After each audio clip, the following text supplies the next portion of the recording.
Hello and welcome to Comm Majors Podcast. I'm Brian Costello. And I'm Jim DeSanto. Fellow Comm Major, of course. Jim, what's up, buddy? Good to see you. Just hanging out. Just got it back from a happy hour. New position. Yeah, new job. New places to go drink. Ins and outs, several what have yous. Yeah. Today we're going to be looking at the 2017 Oscar winner for Best Picture, The Shape of Water. But before that, our always most important question of every episode, what are we drinking tonight? What do you got, Jim? This is a bit of a departure. I am currently drinking Dasani sparkled water. Sparkling water. Tropical pineapple flavor. It's delicious. Wow. I apologize, Brian, for not joining you in your alcoholic beverage. I've had a few, so I didn't want to overdo it. School night and all. New job. Yeah. Probably not a great idea to show up. But stay tuned, and at the end, I'll give you some recommendations on something I did have while I was out at happy hour that you should definitely try. Okay, well, that's wonderful. I went very authentic. The Shape of Water, of course, is set in the amazing city of Baltimore, which you may know from shows like The Wire or Homicide. Yeah. You never really anything too exciting. Or He Said, She Said with Kevin Bacon and Elizabeth Perkins, if you're looking for a 80s movie reference. Or the Cake Show, Charm City Cakes. Yeah, what was Buddy, that? Right? Buddy. No. That's the Cake different? Boss. That's guys like New York all through and through. Oh, he's New Jersey, isn't he, that guy? Duff was Ace of Cakes, right? All right, yes. So I went very authentic. I got National Bohemian Beer, Natty Bo. It actually has a crab on the tab. This is impossible to find, by the way, in New England. Luckily, a friend of the show, Craig Goldberg, had a couple of cans in his fridge, and I went over and hijacked a can for tonight's show. It actually it's got a little Maryland flag on it. If you look, it's going around the outside. How long has that been in Craig's fridge? I don't know. No, he's had somebody bring it up. So he gets it kind of in it's a frequent thing in his fridge. He actually gets every once in a while. Oh, man. So I don't really, it's fantastic. We want authenticity here on the program. Okay. So those are our drinks of the week. So we're going to start out as usual with our fact check segment. Those of you who watch us live on Twitch, though it probably will be cut out due to our licensing agreement. Yep. During the pre-show, we were rocking out. This week's vote for my pre-show music was between Captain and Tennille's Love Will Keep It Together, which I thought would win, but lost out by a large margin, 71% of the vote, going to Billy Ocean's Get Out of My Dreams and Into My Car. Of course, best probably known for being the title track of the amazing Corey Feldman movie, License to Drive. Do you remember License to Drive, Jim? I do. I don't remember a ton about the plot, but I feel like any of those Corey movies were pretty similar. I think it's impressive you thought that there was a plot in the film. I'm not sure there were. It's a grand total of an hour and 25 minutes long, but it does feature in one of her earliest roles Heather Graham as the girl that Corey Haim was trying to get out of his dreams and into his car. And I think we will watch this film, not for the show, but I think when Jim comes up to Boston, we might rent License to Drive and watch it. They could just add to the amazing weekend plans in Boston. Give me 1 second, Brad. Your camera is frozen. Let me see if I can put you on hold real quick. Okay. Yeah, you're back. There you go. Okay, here we go. Small technical difficulty. We're back. Yeah. Couple other things here for fact check. Last week's show, we talked about Jim's Infinity decanter. Yeah. Which he actually texted me this week, and he watched. He and his wife Katie were watching Infinity War. We did. Hence, we want to see. Remember, my idea last week was, could we get Jim to mix the little elements of the end of all these whiskey bottles into the Infinity decanter, so that when we see the next Avengers movie, we could drink out of that. So what do we have here? Could we? So this was gifted to me for my 40th birthday from my friend Keenan Laird, who is the amazing co-host of Pop Idol podcast, and it is a stormtrooper. You can't really see it there. I have to put it. We'll put a picture up on social media. It is the stormtrooper decanter, which you can see. I haven't filled it with anything yet, but we'll get that going. Yeah, we'll get that going. Awesome. Also, Jim had some homework, and this week he completed it. I texted him today. We asked him to watch an episode of the show Puppy Dog Pals, because if you noticed last week, one of the things came up was Harlan Williams, the creator of said Puppy Dog Pals, was the crazy serial killer. In like one sentence, what was your thought on Puppy Dog Pals? You know, it's funny. When I started watching it, I was like, oh, yeah, my daughter has watched this before. I don't, as far as kids shows go, didn't hate it. It was two little What'd you think of the theme song? The theme song was classic. I like it's got that kind of like 80s puppy dog, and you get the little keyboard in it. But it also gives you like the whole plot too, which is perfect for those kind of theme songs. Repetition. It works. It worked for me in my juvenile mind. I enjoy that. Many parents, we know many have kids that are age that will know Puppy Dog Pals, and Harlan Williams kind of make himself look a little better as Bob than he's looking right now in real life. And his voice is way less creepy in Puppy Dog Pals. Yes, thankfully. That would be a little disturbing. Okay, that leads us into, though, so we know what Harlan Williams is doing now in his post Something About Mary days. We kind of talked a little bit about, was Something About Mary the high watermark for some of the actors in that film? So first of all, we can take Ben Stiller off that list that we were talking about. He went on to much bigger movies actually than Something About Mary. In fact, if you were to list some of those, he did the Night at the Museum films. Starsky and Hutch made more than that. I mean, you could just keep going. He did a lot after this. The people we kind of brought up was Dodgeball, which is, I mean, but there was tons of other stuff. Matt Dillon. Now, what did Matt Dillon go on to do? Now, the two things, there's a slew of films that I don't think anybody really had seen from Matt Dillon after this. By the way, let me tell you something. Matt Dillon's IMDb, when you click on it, it says Something About Mary. So that tells you even IMDb thinks this is the high watermark for him.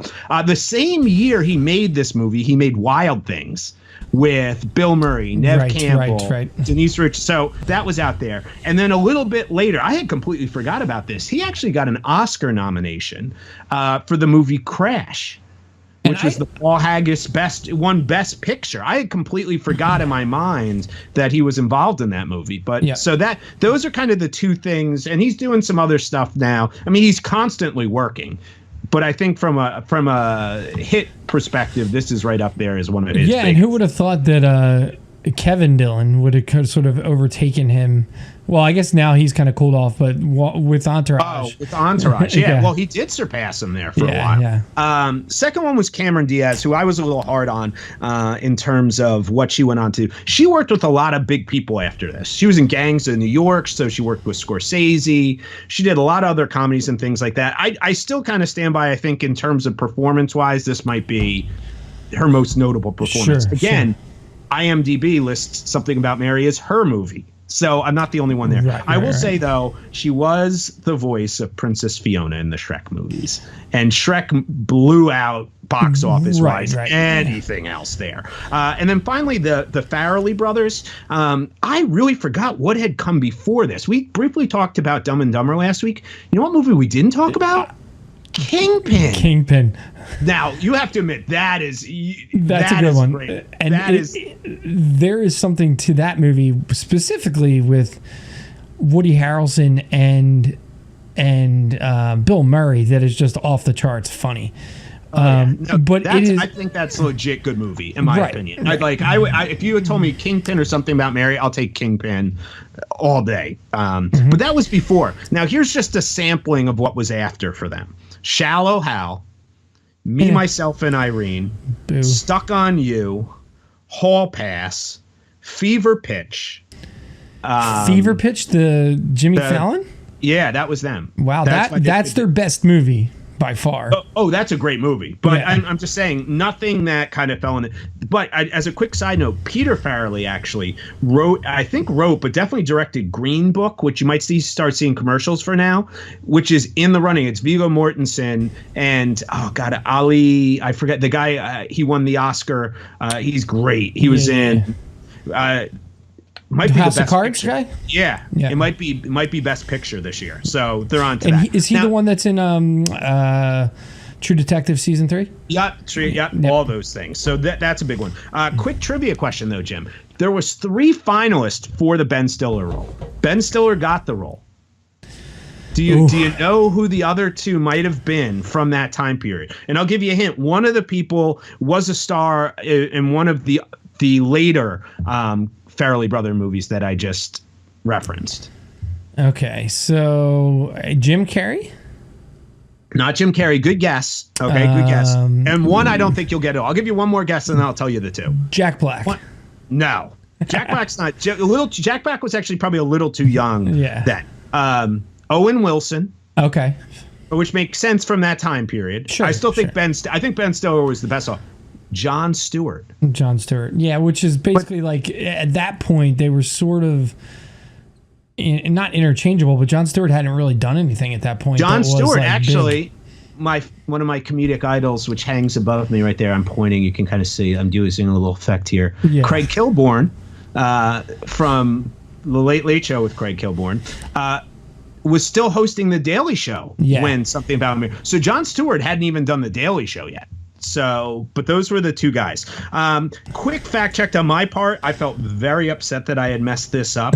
I besmirched the good Police Academy name when I insinuated that Police Academy 6 was the one that went to Miami. It is actually Police Academy 5, Assignment Miami Beach. Police Academy 6 was actually called City Under Siege. And Police Academy 7, which did not go by Police Academy 7, it went by the title Police Academy Mission to Moscow, was the last Police Academy, and it came out 25 years ago. But just so that your wife, Katie, did not get mad at me, I did one. But I was, by the way, just a moment to say how amazing my memory of awful films are. I was spot on about Matt McCoy taking over for Steve Guttenberg in that one. And most people have no idea who Matt McCoy is. I should add just quickly before we go on to the rundown that if you like Billy Ocean, which 71% of our viewers did, he will be performing in Las Vegas on October 7th. Oh, so is that a one-night engagement in Las Vegas? I don't know, but he will be performing. Who's opening? All I know is he's performing. It does not sound like it's one of the bigger casinos. Okay. Is it a casino? So probably not. It's probably, in fact, it could be a bar. It could be, I don't know where but he is performing October 7th for anyone interested. All right, Jim, we are on to The Shape of Water, which was your choice, which is an interesting choice, really different than anything we did. What's a quick rundown for somebody who has never seen this film? Yeah, Shape of Water was done by Guillermo del Toro. It is basically a modern day, not a modern day, but it's a fairy tale, a modern fairy tale that takes place in the 1960s Baltimore, and it is basically about a mute janitorial worker who works at a secret government laboratory where they're housing basically a sea monster merman type thing. Merman. I don't know what merman. Let's go with merman. Merman, Dad. Fishman. Merman. Basically like the creature from the Black Lagoon, but skinnier, faster, and more deadly. A little bit more, a little more buff. Yeah. And it's basically about the love story that follows those 2 characters. So it stars Sally Hawkins, Octavia Spencer, Michael Shannon, Richard Jenkins, and Doug Jones. And there's a lot to say about this movie. So as far as the rundown, that's it. Yeah. Yeah, I want to say something right. To break it down, it's a story about a human that falls in love with a monster in kind of like a created facility, or the exact plot of Pretty Raptor. It is exactly this. The movie you besmirched so strong. There is barely any difference between the love story and Pretty Raptor that could have been, and the love story in this.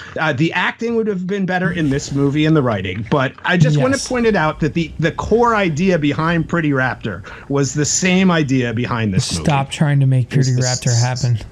the same idea. Okay, so why don't we go into film in five sequences, setups, things we liked. We kind of decided instead of just doing scenes, because sometimes that will limit us. Just five, things major ideas that we want to go into. So we shoot right out to the opening title sequence. Yep. As soon as the track comes out. And this is immediately setting the mood for the movie. It's basically an underwater. The scene is an underwater apartment, basically, and you're kind of floating through. And it has a voiceover from Richard Jenkins, who you find out later is Elsa's neighbor, Giles. Yeah. And he's basically, telling you about the princess with no voice. So this mute character that we're about to meet. And yeah, it immediately the mood is set. It is clearly, a surreal environment. It is not an actual universe that we live in. It is, even though it's set in Baltimore, it is clearly a fairy tale. There is nothing about this movie from the get-go that does not seem fantastical. Yeah, and I did not know a ton about this film. I read a little bit about, but I don't know a ton about. So it definitely gets you in right away. Mm-hmm. In terms of how they do it. What I thought was really fascinating as I was looking about it is that this sequence, and a lot of people watched it. We got some good feedback. People genuinely, not to spoil anything, I know I liked it. I know you liked it. A lot of people like it. Yeah. There's a question if people love it. But what fascinated me about it was the way it was shot. Last week's movie, Something About Mary, there was no need to really have discussion about camera choices or the technical thing. This one was really interesting. And I was shocked to find out that this opening sequence was not filmed in a tank and was not CGI. In fact, every water sequence in the film is what they call wet dry. So when you watch it, if you haven't watched it yet and you're watching us first and then you're going to watch it, all of that was achieved by using smoke machines and lighting. That's awesome. Which is crazy. I mean, and they said it was even harder to do, but they said, and I've heard this before, when you shoot in a tank, it's so hard because you can only shoot for 30 seconds and it's hard to show emotion and all that type of stuff. So they spent 8 weeks of prep on the costume, the lighting, the set design, just 8 weeks, all of them working together. But this sequence, the end sequence, which we'll get to the end, both those sequences were shot in just like a room we're in right now.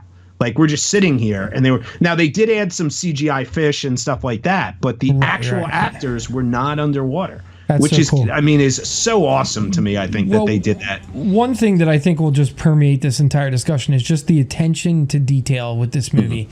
And when we talk about some of the other movies that we dealt with, this is, to me, on the same level, if not more, attention to detail than The Big Lebowski. And the other two, certainly on at the very least equal to Big Lebowski. Yeah. I mean, everything in this movie seems purposeful and seems to substantiate the story that he wants to tell. And you know what's really interesting? Originally, he wanted to shoot this in black and white. And can you imagine that now? Which to me is like crazy. And they actually said, well, we're going to give you a much lower budget if you do black and white because we can't. But to me, lighting and the use of lighting in this movie is the color about 50% of what makes it so I mean, the performances are amazing, but just the use of light. And they did it all with gels. Yep, and which people don't know. Could you tell people what gels are? Because some people don't know what that gels, is. Gels are basically filters that you would put in front of your camera lens or in front of the lights to basically achieve a color filter like you would on your phone with Instagram or something like that. But it's the old school technology, which is literally taking what is a colored sheet of sort of like cellophane. And holding it in front of the light to create the ambiance of that color. And that is something that, throughout this movie, the color palette is just so incredibly well thought out. It makes it feel realistic, but also you know that this is like a fantasy world. This is a world that we've never been, that we don't know. And so, the colors here are just so awesome. It's this green kind of permeates the entire film, which is just so cool. And do you remember when we worked with gels in college? I specifically. Did you remember the note I put on that? So lighting was not something I screwed around with, but my work study job at the University of Scranton was the television studio. So I spent more time there than anywhere else, probably on campus, in terms of an education environment. So I had to get Genie Lift certified so I could change all the lights and do. So the only time we ever used gels was when Jim and his friend Dave Falcone of Pale Reason came up, and this is when Storytellers was big, back in the VH1 days, and we said, well, let's do an acoustic thing. We're gonna put some gels, and I'm like, fuck it, let's just put some gels on the thing. We'll turn the lights down. And do you have a copy of that? I know I gave you and Dave one. I am sure that we have it somewhere. We should dig it up because it was actually it was really good actually. Yeah. But which isn't funny or anything. The funny thing is this. What was it? Our 15th college reunion was 2 years ago. So our amazing Professor Holmes, who is retired since from the university, I said, I want to kind of get in the studio. It's hard for people maybe to understand. I basically lived there for 4 years. I'm like, she's like, I'll bring you over. We can go in.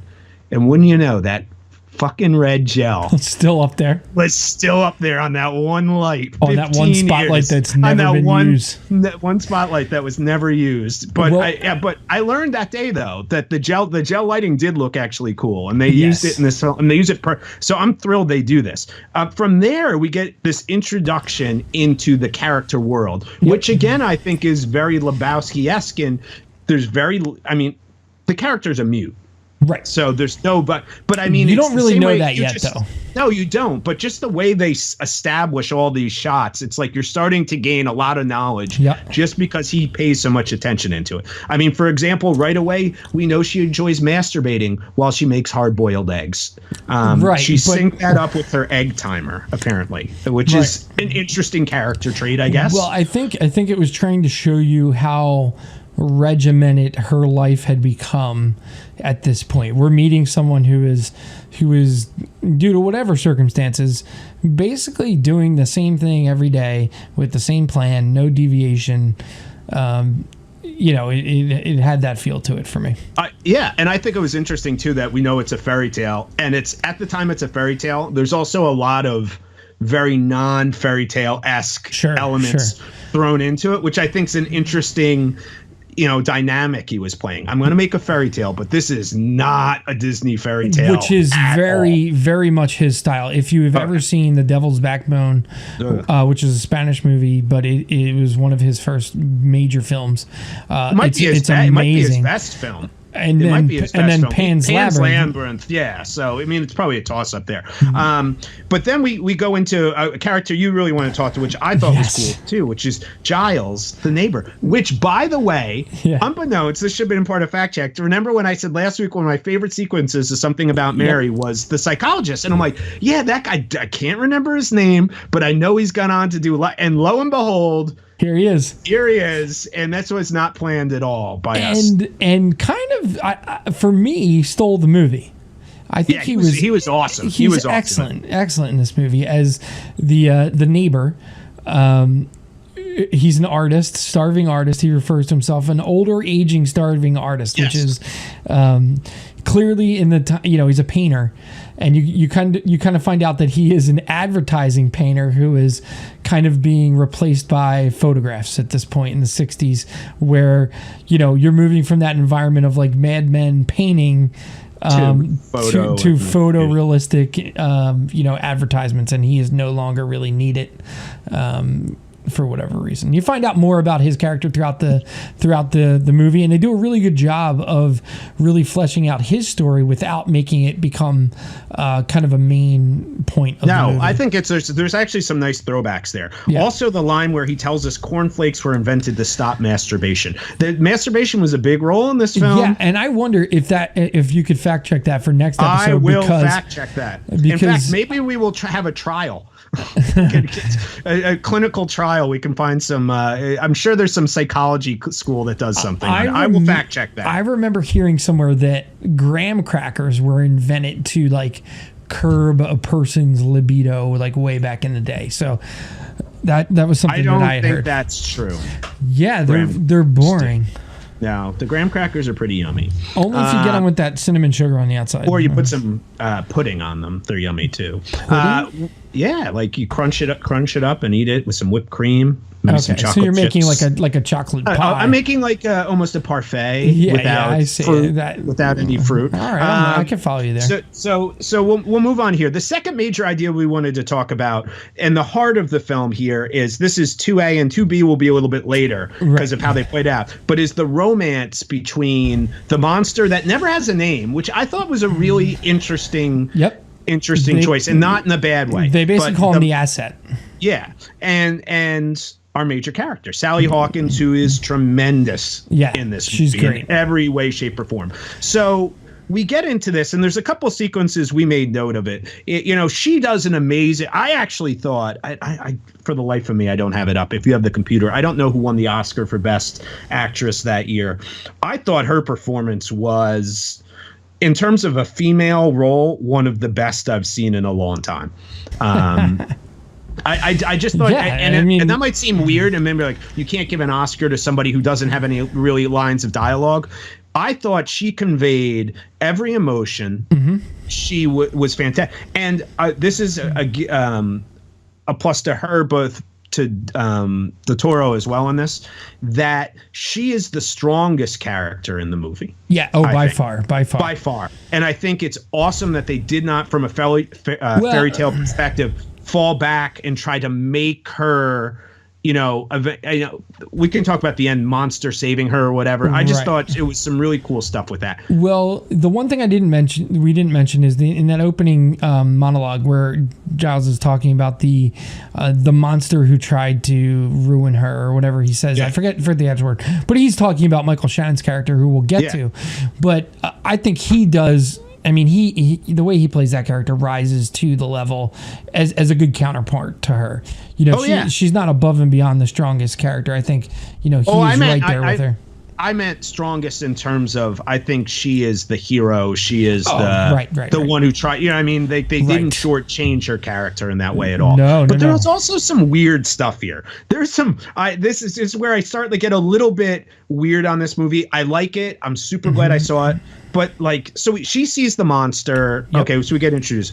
But so the romance kind of starts building up, and it starts with her walking in to this thing. First of all, this monster is supposed to be an asset of like the biblical, CIA or everything. She walks in with her hard-boiled egg that she makes while she masturbates, sits on the edge and does this very fucking creepy seduction of placing the egg there and calling the monster over, and it beautifully shot. Right. And she's I think the acting, everything's great. Doug Jones, who plays the monster, and he's covered, all awesome.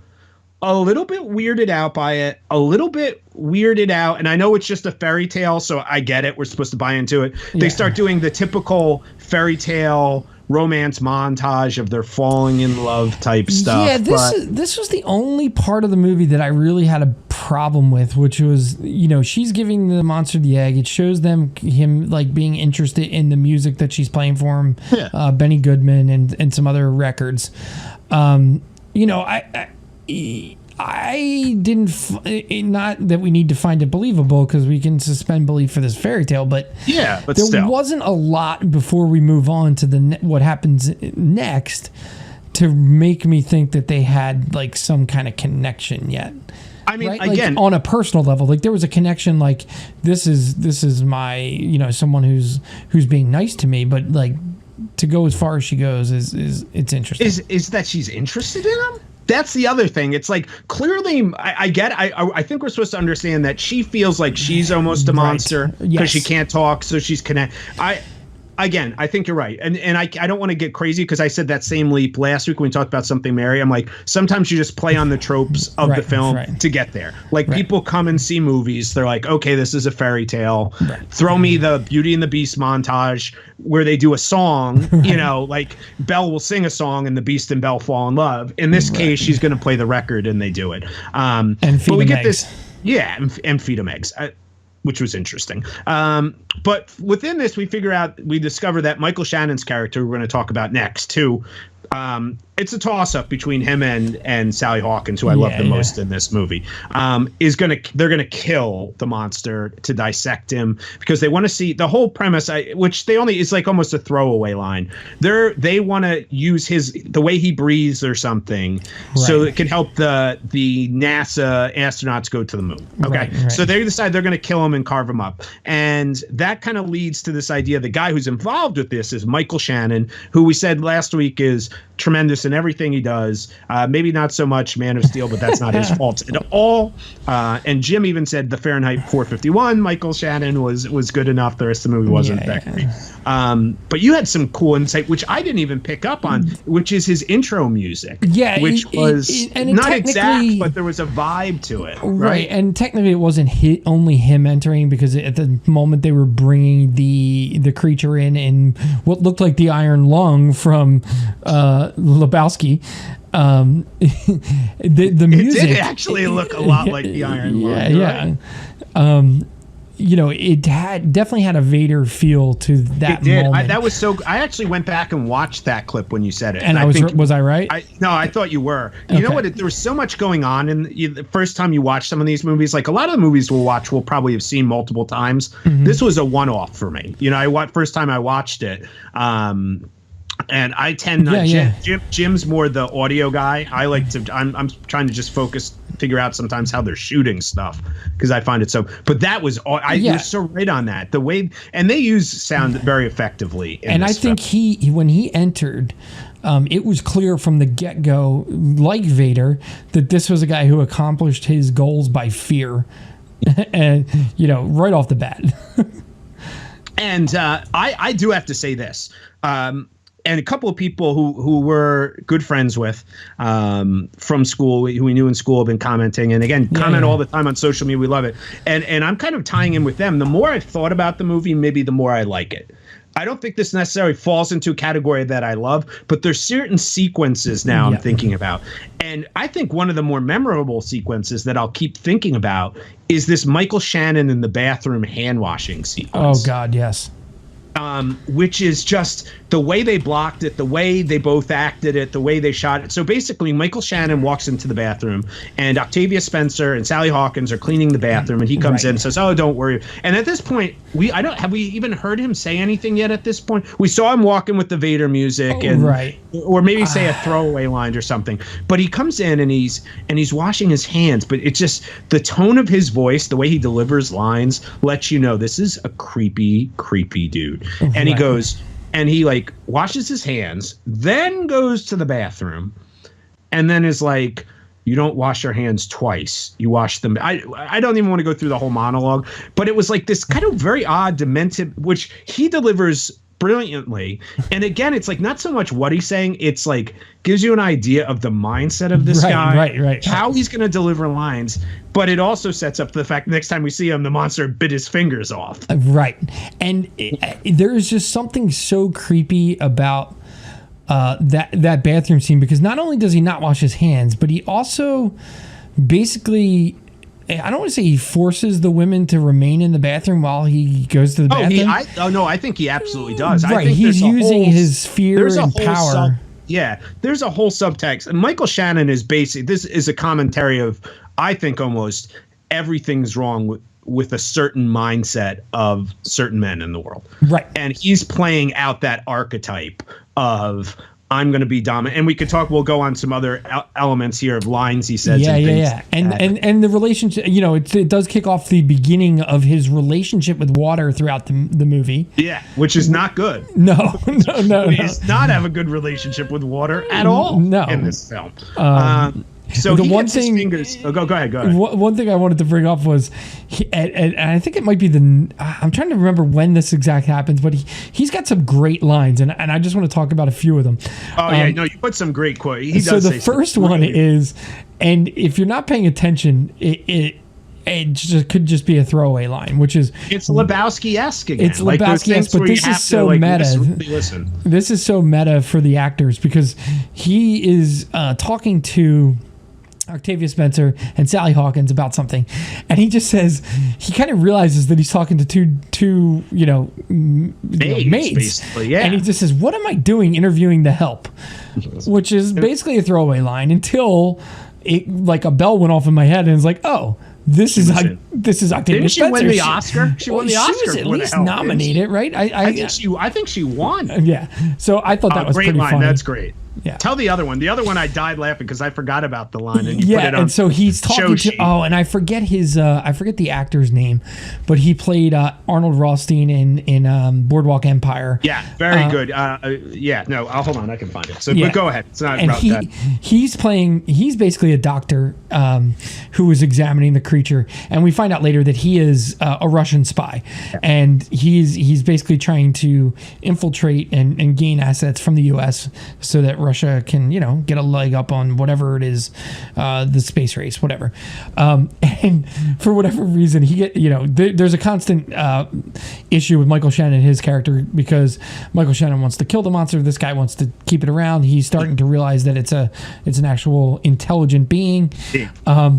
And Michael Shannon just yells at him one time. It's like, Dr. fucking Shitbird, which just made me crack up laughing because, there are very few ways to say shitbird without like making people laugh, and I think the first time I ever remember hearing that term specifically was The Wire, which is set, I wonder if it's a callback because it's set in Baltimore. That would be Baltimore. Yeah. So, and I feel like there's a lot of that going on in this movie. There's basically a love story between the monster and Sally in this movie, but there's also a love story clearly with Guillermo del Toro and just film in general. He uses every chance he gets in this movie to display another piece of film, whether it's someone watching something on TV, whether it's the theater below where Sally lives is showing different just the movies. Fact that he sets and so I like that. I like to think that that's a reference to The Wire. If it wasn't, I'm still going to pretend it is. Well, it doesn't matter. Yeah. It's to us, it's a reference to The Wire, which we love. Yeah. A couple other things I found really interesting to him. This might be one of the most despicable characters in film. Oh my God! The part where he's like, so then he has Octavia Spencer and Sally Hawkins. He goes, he basically pins down Sally Hawkins and says, I'm gonna make you squeal. Oh my God! He's gonna oozing that. But then you get this whole thing about him where we go home to his house and his wife is there, which was weird. Like she's like, wants to have sex with him, but then she's like, let me smell your hand, because his fingers that were bit off were put back on. Let me tell you something. I am the last person, if Jim obviously knows this, and everybody who started to watch the show knows, the last person to say, like, complain about just like weird nudity put in, because I love 80s films, which just used to do that. But I thought this was just a weird. See, I understand it was playing more into this idea of his dominant, like how he sees women, I think. Yep. Which is key. But I also thought I found a Del Toro quote about this movie that I thought fit Michael Shannon perfectly. All right, let me hear it. And he said, and I think accepting that you are a monster gives you the leeway to not behave like one. When you deny being a monster, you behave like one. And if you think about who the monster is in this movie, I think, even though he doesn't say it, he's pretty self-aware of where he is. Sally Hawkins, who thinks of herself as a monster, I think, as we'll talk about the romance with the monster, fully embraces who she is. Right. The person who's not embracing who they are in how they behave is him. And I think it's a real commentary of people in general who think of themselves as, well, I have a job to do. I'm going to do this. This is who I am. There's nothing wrong with how I do. There's nothing wrong with me as an individual. Right. And that allows them to go do these things, which I thought his character was the epitome of that. Right. And he also hides behind a bit of Christianity as well. And he doesn't come right out and say that, he's Catholic or whatever, but he does talk about, being made in God's image, and that monster is not that, and so this and that, and he quotes the Bible here and there. It's just so. I think he's doing a really good job. Del Toro is doing a really good job of playing with the idea of what a monster is, right? So you have Sally, who believes she's a monster. You have, the asset, who, by outward appearances is a monster. But he's not. Right. And then you have like these other characters that are kind of thrown in here, right? So like you think this Russian spy and the Russians, and what, is this guy going to be just an awful person? And he turns out to be a good guy. Well, no, because I guess, again, he's another example of Del Toro's quote. Right. That guy knew what he was. Right. And when you know what you are, I love that line. And there was also one other throwaway thing here, which I don't know if many people caught on. One of Giles' failed campaigns. Yes, I was going to talk about Giles. Was the green Jello. Right. They said, the family doesn't look happy enough. And then in the last scene you see with Shannon and his family, the wife's bringing out the green Jello. Right. And she's like, I think that's almost a commentary on the American family of, we're sold this idea, again, of like the monster. We're sold what monsters are. Right. We're sold what the perfect families are, when the reality is much more in line with what Giles was showing and his understanding, because Giles had embraced who he was as a person. Well, not yet, because throughout the movie you kind of get that, but there is the part with the green Jello with Giles as well, which is he's going to the diner every once in a while to get the to hit on the server there, and this is where you find out that Giles is gay, and he has a thing for these the server at the diner, and this guy at the diner basically says, "Oh, you want the key lime pie?" But when you look at it, it's not really key lime pie. It's like key lime Jello. Yeah, it says I don't like key. Yeah. Yeah, and you also realize that he when Sally doesn't want the Jello, he goes, "All right, I'll save it," and he goes to put it in his fridge, and there's like 15 other slices of that pie in there, which means he's been going to the diner, getting that pie and not eating it. Meaning, to me, that really signals in exactly what you mentioned. He is not admitting to himself who he is and who that server is, right? And then he quickly realizes when the server shows outward racism and homophobia and everything that he kind of, and then kind of inspired by Sally, he sort of owns his self as well, right? He becomes more of himself. Well, he does, and he becomes it through the next idea that I think would just shoot through this very quickly, which is the breakout sequence. They know Michael Shannon's going to kill him. Great little, I love this, and one of my favorite movies of all time, which we'll do, is Mission Impossible. And they're very good at this, but setting up just the breakout. It's always some kind of heist or some kind of thing, and he shoots it beautifully. This is where the point where every camera shot was planned out to be like they were floating. So you were supposed to feel like you were in water in this whole movie. It was all steady cams. I love it. I mean, as we know, I'm an amateur, want to be reading on cinematography now. But the first thing I saw, I was like, I just love this. It's like the shots start out and the camera's already in motion, and that was all planned. It was amazing. But basically, we don't have to go too much into this. They're able to break the monster out. Right. And that gets us to the second phase of the girl monster relationship. And I just have to say this. So they break the monster out. Right. They bring the monster back. They put the monster in the tub, which I had assumed it was Sally Hawkins' tub, but it might have been Giles' tub, whatever. I just want to point this out. So I see this, and I pause the film, and I turn to my wife, Aileen, who's watching with me, and I turn to her and say, "Where is she going to masturbate now?" Upon which she turns to me and says, "I was just thinking the same exact thing." Oh man. And that is why we have been together for 14 years. Right. You know, she's changed me for all the better ways, and Jim can tell you that. I have clearly changed her for not in the better way. Well, if that's the analysis of the film, that she is gravitating towards like I am. But the monster is now. That's not here nor there, Brian. Yeah, the monster is out. And we get a kind of cool finally monster-esque scene. Talk about the cat. The cat sequence. So was crazy. You learn that Giles has a bunch of cats that he's taking care of. He's like a spinster, right? He's an old gay artist. They're going to play every typical cliche of an old gay artist. He has cats, but he's super smart and. So I'm trying to remember how this starts, but he falls asleep, I think. Yeah. Giles falls asleep. He's like sketching the monster and he falls asleep. He falls asleep and the monster decides, you know what? I'm going to get out of this tub. I can walk around. I can be out of the water for a little bit. So he's wandering around. He wanders over to Giles' apartment where he sees and this is one of the moments where they start to show you that the monster has more intelligence and more. Yes. Because there's much more to him now. Right. You're so seeing him in motion. And he's recognizing the beauty in the artwork. Right. He's going up to Giles' painting and drawing sketches of himself and saying, and he's just looking at him, but you can tell that he's like, wow, that's beautiful. And he realizes how beautiful it is. Then from that beautiful moment, it quickly turns to one of Giles' cats meowing at him.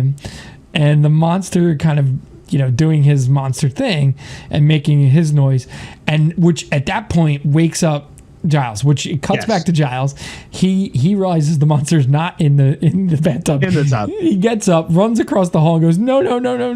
And the monster is on the floor eating his cat. The cat. Yeah. Eating the cat. And it's pretty gruesome. Like you kind of get a split-second view of like that cat might not have a head anymore. But that's played out. Like to me, I thought of the scene again, this is maybe pathetic, but in Beauty and the Beast, when the Beast attacks the wolves and saves Belle, but you see the monster side of him. Right. From there, we get monster sex. There is some sex with a monster, and this shit is very weird. Yes. Aileen turned to me and asked, why is Jim picking monster and fetish porn movies for us to watch? We learn, I asked this question. So we see that they're about to have sex. She walks in nude to the monster. Right. And then she explains to Octavia Spencer that he has a retractable penis. Right. So the monster has a retractable penis. There's monster sex. I will say this. There was 2 monster sex scenes in this film, which might get us on some kind of watch list, and also sets me up for your homework assignment this week because Jim got a new job, which is fantastic and it's amazing and we love it and congratulations. I know many of you might be shocked to know that this show is not enough for us to make a living on. In fact, we have not made a cent on this show. No, we're in the hole a good 10 grand. We're in the hole a lot on this. But your homework, and I found this today on my own personal phone because I myself am not looking this up. I said, there are a lot of weird people in the world that like to write fan fiction. Dude, you should be careful with There Google. is a whole erotic fan fiction Shape of Water crowd out there. And I want you to find a passage for next week's episode, one that you really like, involve Katie in it. Okay. Shape of Water fanfic. I want something steamy. And by the way, I teased this on social media before we get to the ending of the film. Did you catch the Charles in Charge Easter egg? The Murphy bed. The Murphy bed. Yeah. Charles in Charge. Giles is sleeping in a Charles in Charge style bed. So back to Scott Baio. One of the things that was also contrasting, Shannon the human versus the monster with the retractable penis is that. The monster is not walking. He's basically walking around nude the whole movie. Oh, yeah, and absolutely. you never see his penis, but you do. Michael Shannon's his character's walking around with this giant black bat the entire movie. As if to show his dominance. Yeah, and his nasty ass fingers. How disgusting were those fingers. Yes. We kind of breezed over that part, but there's a whole that theme of him being rotten and just rotting and getting worse and worse from and basically what like you said, if you don't believe you're the monster, you're going to keep rotting. What you're capable of, and there's one of the most disgusting. Katie had to turn away when he bites his fingers off. Not that part, not the part where he pulls them off, but the part where he's yelling at Octavia Spencer in the room when he goes to confront her about where the monster went, which is that scene alone. And we'll talk a little bit about whether we thought this was a best picture or not. But that scene in and of itself is worthy of praise because, very good. Yeah, it is just great beginning to end. Again, showing how awful this human can be to other people, and he squeezes his decaying finger. Pus coming. It's disgusting, but it is it's a good illustration of what's going on to his soul at that point. Everything. So the ending is basically the monster's on the run. Michael Shannon comes after him. We get to a dock in Baltimore, which I thought for a second was the dock that we several years ago, our good friend Lori Carino got married. And we went to the wedding in Baltimore. It was a wedding in Baltimore, which is awesome. And my wife was pregnant at the time. So Jim and I decided this is fucking awesome. The wedding was late in the day. We went to the bar from Homicide, took pictures outside, and I thought it was right on that area where we're standing, which, by the way, lunch was awesome. The waterfront, which wasn't, I don't think the name of the real place, but it was pretty cool. We went there because we love Homicide. But so basically it's your typical ending. They're trying to protect the monster. Michael Shannon shows up, shoots the monster, but we had learned by this point the monster can heal himself. He gave Giles his hair back. Yes. Sally Hawkins gets shot. The monster grabs Sally Hawkins, jumps in the water. Typical ending. He kills, by the way, just as quick aside, I wanted Michael Shannon to have a worse death. It was not, to me, it was not, though I get it. I got the imagery. They cut his throat so he couldn't speak. Right. But I just wanted him eaten. I wanted them to go full cat. I wanted the monster to go cat action on him. They fall into the water. And then it's interesting because the movie poster, all the imagery from this movie was the last scene, which I thought was so fat. Like they showed you what the end is. The monster kisses her. And she comes to life, and then the scars on her neck are gills. Yeah, which, we did talk about that. But yeah, because I think I didn't like that. It was clearly guilt, but whatever. And they filmed that with smoke machines and stuff. All in all, we come to an end, and let's kind of talk about what we liked, what we didn't like here in a quick shot. Here, what are like one or two things you really liked? So for me, Giles, the neighbor. From beginning to end of this movie, I was just, every time he was on screen, I was into what he was saying. I thought he was funny, but also like just a heartwarming character in general. And for someone who seemed to have lost like his faith in all other people, to see him kind of come back towards the end was just great. The color, again, of this movie, the color palette that is used, it is just, to me, this is like one of my like aesthetics. Like I just love the way it felt. I love all the greens and that kind of, alternate version of the 60s kind of look at it. And again, like the attention to detail, even like that first scene where you're seeing her go through her morning routine and looking at the bathroom and how like, they clearly set all the set designs were not, none of these places existed. It did, everything everything was made, constructed. I'm sure. Like the tile, I was just looking at the tile in her bathroom and how it was cracked and distressed in certain ways. And it was just, it makes me think of like when I really love a song and I really love an album, and every piece, every note sort of supports what the writer is trying to accomplish, what message they're trying to send. And I think he just knocked it out of the park when you look at that perspective. Yeah, my two ups, Sally Hawkins, Michael Shannon as well. But I thought Sally Hawkins, everything about her performance I loved. And then I already mentioned the camera movement. Right. I thought was awesome. Downs for me, just quickly. I thought they at times got. I understand they wanted to be fairy tale. It was almost. They got caught where it was kind of fairy tale like, but not fairy tale like enough. Right. It's just a slight complaint. Again, it's only the other thing is a talking point here. I'm not quite sure that in my mind this is best picture caliber. It won the best picture. Yep.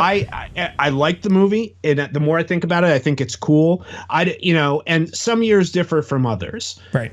But I thought there were some good performances, some good cinematography. I just don't know if this when we do Oscar month, we're going to do Oscar winning pictures. Mm-hmm. We've already talked about this. I don't know if this is one that stacks up with some of the great Oscar. Again, that takes nothing away from it. I'm just not sure. To me, this is necessarily what I would perceive as the best picture. Yeah, that makes sense. I can see that. For me, the only real down was in it, and me and Katie were talking about this as we were watching it. It's just there was something in that first part of the romance prior to the escape where I thought that we just needed one piece of a scene to show a little bit more of a connection, because I think you saw her giving him the eggs and like attracting him with music and dancing and stuff like that, but there was no indication other than the fact that he wanted eggs and liked music that he had any kind of connection to her. So it would have been nice to see one thing from him towards her in that moment to sort of just build that connection a little bit more. But I'm really starting to nitpick at that point. Like I did not find a lot wrong with this movie. Do you think this movie was a prequel to Splash? No. I have an idea that this might be Daryl Hannah's parents. This film, to me, was lacking John Candy, but this could be a prequel to Splash, potentially. Wasn't it Tom Hanks? No, John Candy was in the film. Oh, okay. Tom Hanks was good, but John Candy was the really, I think, funny one in the film. Okay. But they could be Daryl Hannah's parents. But the other one is, Doug Jones playing the monster. Also, prior to this, played Abe Sapien in both Hellboy movies, who is pretty much the same exact character. Yeah, except he can speak English, so maybe he is the... there is a new Hellboy. It got pushed back 3 months, though. I love those movies, by the way. Yeah, the new one just got pushed back 3 months. All right, so that is thumbs up, thumbs down. Now it's time to go spanning the globe, pop culture style. First, a couple of things. Instant reaction. Dark Phoenix trailer dropped today. Are you thumbs up or thumbs down on the Dark Phoenix trailer? I'm sideways on this one. I love the X-Men. Did you like the new class? Because I loved the first two. The first two. I really liked First Class, and what was the next one? That was terrible. Days of Future Past was bad. Apocalypse wasn't was that bad. The second one? I thought there was one in between. No, I don't think so. I think that this would be the fourth in this new. Well, then round. I only liked the first one. Yeah, I stopped watching Apocalypse after 25 minutes. Yeah, and so there's just something, and what's his name? James McAvoy is fantastic, and Michael Fassbender. I don't actually think the performances are bad. I just don't.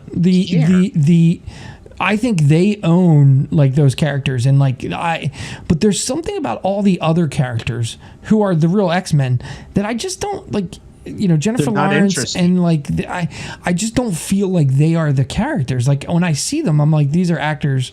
I'm not invested. Hugh Jackman is not involved anymore at all. Right. And so and even that was a problem with the other X-Men too. Like him and Patrick Stewart, I thought were the only ones that really felt that way in those movies, and Ian McKellen, obviously as Magneto, he was great. But yeah, I think this is a problem with the X-Men franchise is just, they haven't built these characters in the way that the Avengers have been built, so there's not really much to care about personally for each one. Yeah, I'm thumbs down. I told you I didn't finish Apocalypse. I don't really want to see this movie, and to tie this in with the other news that was actually the talking point we're going to do for a lead off here. Kevin Feige, who runs the Avengers and Marvel, MCU, was announced. It was announced that he's taking over the X-Men. Thank God. Because holy, and by the way, does that make this film even more irrelevant? Because he is cleaning house. All these people are gone. Yeah. It's like, 20th Century Fox is like, let's just get this out. We'll make some money. But I hope that and I'm really confident now with him doing it, that they're going to be able to come up with a really intriguing way. And you know what else is going to go back to them? Fantastic Four. And I think they're going to be able to stop with that. But no, but they were Fantastic Four was always best with X-Men when they roll it all into him. And I think that's the dark Phoenix I want to see, because I have faith. Who is Jean Grey in this one? It's from Game of Thrones. Sansa from Game of Thrones. I forgot her actress's name, but there's just something about when I was watching the trailer, like I wanted to be a little more excited about like. Nah, it can't look good. There was no set. I think X-Men. By the way, I think in 5 years we're going to be talking about X-Men in a whole different way. Yeah. Because I really have faith that they're going to do. All right, second talking point in spanning the globe here. MCU has basically, the rumors coming out, Disney's starting its own streaming system. Yep. As part of that, Star Wars, first of all, Netflix. If you love anything Disney or Marvel on Netflix or Hulu, say goodbye, because it's gone to the Disney streaming. Rumors are floating out there. They're going to start for the secondary Avenger characters doing 8-episode kind of Jack Ryan miniseries type stuff. The first two are going to be Loki and Scarlet Witch, again, apparently, or rumored. Who would you like to see a show? Just one character, no even explanation. Which secondary Marvel character, maybe hasn't even been in a film, do you want to see having a show? Oh man, you go first. Let me think about that for a second. I was kind of torn on this one, in terms of going back and forth. I thought, ultimately, I would like to have something in the Black Panther universe. Mm-hmm.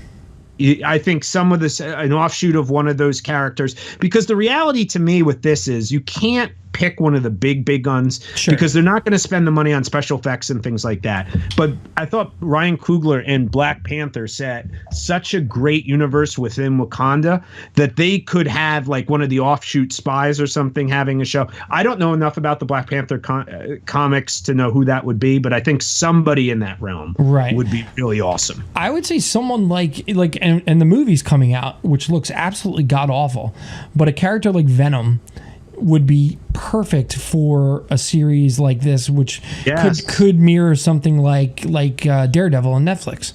A dark, gritty city environment where he is, Eddie Brock but God, this, as much as I like Tom Hardy, this movie looks terrible. No, you know what? It's another Marvel non-Marvel movie. Of course, which is the problem there. So that's MCU news. Our third one right here, Michael B. Jordan, who we've talked about almost every week here, was announced this week to be playing John Clark. So for any Tom Clancy fans out there, other than Jack Ryan, John Clark is the most famous character of all time. A little bit of controversy, maybe. I read all the Clancy stuff, love classic Clancy stuff, but he's been signed to be in Without Remorse, which some would argue is the best Tom Clancy novel. Without Remorse is set in Baltimore, ironically, and is about a Vietnam vet. So if you're going to have some problems with it, I understand. John Clark now is a 60-something-year-old white man. Michael B. Jordan is a late 20-year-old black man. Yeah. But this is awesome. It's apparently a 2-picture deal, which he'll play John Clark in Without Remorse and Rainbow Six. Now, what a lot of people don't realize, a lot of people know Rainbow Six from the video game, which was a huge great book as well. I think it's a really inspired casting decision, and I'm really, really excited to see him in that. Did you ever read Without Remorse? I know your dad definitely would. Your dad loves Clancy. I don't know. I'm trying to remember. I've read Hunt for Red October, I think. I haven't read much Tom Clancy. It's not my style of I think this is great. So I think that could be a real plus. The other thing, by the way, speaking of Michael B. Jordan, the Creed 2 trailer also dropped. Yes. And we don't need to spend time on it because it just looks fantastic. It will actually come up momentarily because we have a new segment this week called 6 and 60, where I will ask Jim 6 pop culture related questions in 60 seconds. And in honor of the masturbating egg timer from The Shape of Water, I went out and bought an egg timer today to time our 60 seconds. We're already 10 grand in the hole. We can't afford an egg timer. All right, so we're going to start the timer, and it will go off. All right, so here are your 6 questions. Are you ready? I'm ready. All right, question number 1. Earlier this week, Space Jam 2, starring LeBron James, was announced to go into production. Are you thumbs up or thumbs down on Space Jam 2? Thumbs down. I don't care about that kind of stuff. Okay. Here we go. Question 2. More Michael B. Jordan news. The new Creed 2 trailer dropped this week. The film calls back to Rocky 4 and has the sons of Apollo Creed and Ivan Drago fighting. Is Rocky 4 actually a good film? No, it is not a good film. All right, good. Question 3 here. What is a food item you would only eat in the fall? Oh, geez. Do you have something you would only eat? And the clock is ticking. No. Well, we'll just finish them out. But I would say what do you got? In the fall, I don't know, butternut squash. Butternut squash. There you go. We might have to do more on 6 and 60. Yeah. I'm going to just call it that. You're very slow at reading. Well, there's a lot here. There's a lot of lead. You're very wordy, these questions. It's Will Smith's 50th birthday this week. Which Will Smith song is better? Summertime or Getting Jiggy with It? Oh, dude, neither. Which are you more likely to listen to? Probably Summertime. Okay. But if I had to pick a Will Smith song, I go way back to Parents Just Don't Understand or Nightmare on My Street. Yeah, but that's DJ Jazzy Jeff and the Fresh Prince. So it was just Will Smith. All right, here we go. Question number 5. Super Nintendo or Sega Genesis? Oh, I was Genesis all the way. Okay, perfect. Golden Axe, baby. Golden Axe. Question number 6 here. If you were going to engage in a sexual relationship with a half humanoid, half animal, what type of animal would it be? Oh, Jesus, Brian. I pass. I do not want to answer this question. I don't want to be involved in this podcast maybe anymore. You are the one who picked this film, which is basically bestiality porn, is what you picked for us to watch. I got yelled at for picking something about me, which I didn't even pick. The fans picked. No, by you the way. picked it as an option. And as an option, and the fans wanted it in huge record numbers. Huge record numbers, and you picked beast porn for us, and you won't even answer the question. All right, so we'll do 6 and 60 next week as well. Time to go into recommendations. What do you have for us this week for recommendations, Jim? So I will again recommend the Dasani sparkling water. It is awesome. Also, the whiskey that I had at the bar tonight, Elijah Craig Barrel Proof, super yummy stuff. Awesome. They have Elijah Craig has 2. Well, actually, they have more than 2, but the 2 you can sort of find out there are the small batch, which is very good and relatively cheap, and then the barrel proof, which is a little more expensive, but is excellent bourbon. So try those out. Also, music wise, if I've been listening on my way to work to a little Dr. Dog, so a band that is a Philly band that have kind of gone on to much bigger things, but Dr. Dog's record Fate is still one of my favorite records. Get out and listen to that. It has a lot of really great songs on it. Excellent. All right, my recommendations for this week. First, from a beer perspective, if you can find it, Natty Bo, National Bohemian Beer of Baltimore fame. It's delicious, cool looking can, of course. A couple other things I recommend highly, Without Remorse. If you're interested in Michael B. Jordan films, fantastic book, Clancy related. Finally, this was a book I had plugged the first 2 episodes of our podcast. Red War is officially out now. You weren't able to buy it before. Now it is on stands. First week, hoping to be number 1 on the New York Times bestseller list. Highly recommend that. And that is it for me for recommendations this week. What do we got plug-wise? Check us out on Facebook, YouTube, Comm Majors, and also on Twitter. We are at Majors Comm. And you can always watch us live on Twitch while we're recording, usually Thursday nights. And that is at twitch.tv/soldierontv. And you can, if you want to join there, you can actually chat with us. We've had a few people jumping in the chat and asking us questions and giving us some ideas as we go along. And we would always greatly appreciate that. Upcoming, we put this out on social media, talked about it briefly last week, but on October 25th, so start planning accordingly, we'll be doing a Comm Majors live event on Twitch, our first ever bestseller to blockbuster event, where we are reading and viewing Harry Potter and the Sorcerer's Stone. I'm in the process of reading it currently. We will watch it. We would love to hear your questions. If you know any Harry Potter fans, please share that out there. We know there are so many of them, and we think this is going to be a cool thing. I am going to be making some alcoholic butterbeer. Jim will be drinking alcoholic butterbeer as well. His wife. Will not. Katie has already shared that she has some recipes, so we will make sure there's there. We will have a special guest Harry Potter expert, hopefully joining us for that episode, and we think that is going to be a lot of fun. And we're also teasing. We are only 2 weeks away from the big Jim Comes to Boston event, and we've already started sketching out what that is going to look like, and it seems like it's going to be a good time. Would you not agree there, Jim? I think it's going to be a great time, Brian.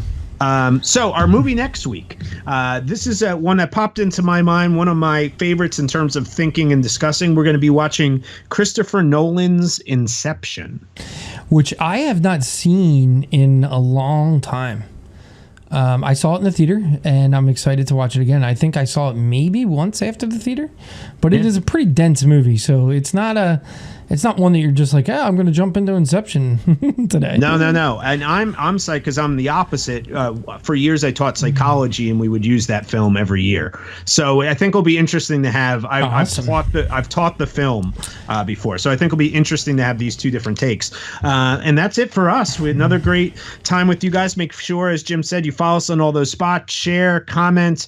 We're going to see what fanfic of Shape of Water Jim has for us next week. No doubt it will be exciting beyond belief. If you think there's something that we need to fact check, or if you have any 6 and 60 pop culture questions you'd like to ask, we will also have our pre-show music vote coming up this week. Of course, Billy Ocean. If you're in the Las Vegas area, check Billy Ocean out. But other than that, that's all we have for you, and we will see you next week with Inception. Yep. Thanks, guys. See ya.